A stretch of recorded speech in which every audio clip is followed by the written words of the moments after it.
Once upon a time, in a bustling Nigerian city, there lived a beautiful young woman named Bisi. Bisi had deep brown eyes that sparkled with mystery and skin that shone like the night sky. Even though many men admired her, Bisi was not married. This made her sad because, in her community, people often thought a woman's worth was measured by whether she was married. Bisi's family, who followed traditional Yoruba customs, always reminded her about the importance of marriage. Her mother, who was an elder in their community, often hosted gatherings where women would talk about family and marriage. Each time, Bisi felt more and more pressured, like time was running out.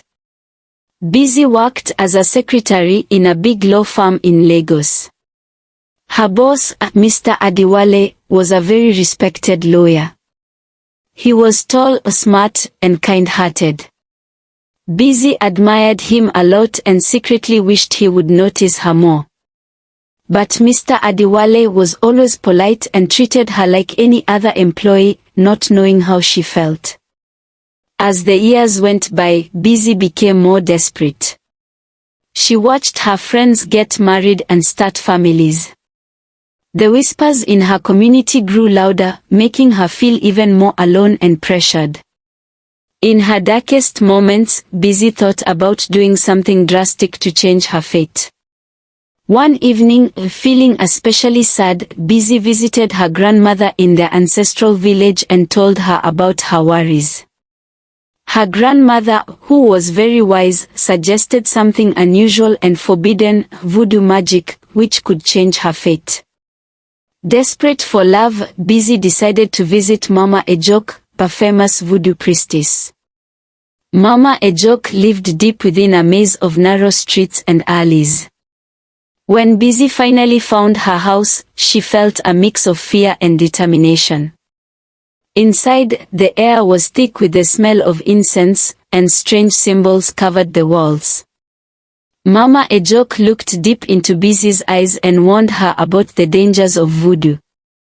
But Bisi, driven by her longing, insisted.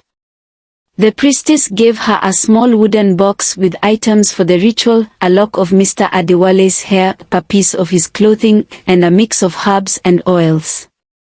Bisi followed the priestess's instructions carefully, hoping to win Mr. Adewale's love.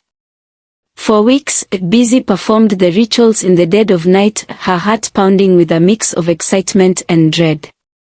Each step brought her closer to her goal, yet the weight of her actions gnawed at her conscience. She knew she was meddling with forces beyond her comprehension, but the lure of love and acceptance was too strong to resist. Soon, Bisi noticed Mr. Adewale acting differently. He seemed more interested in her, talking to her more and smiling warmly.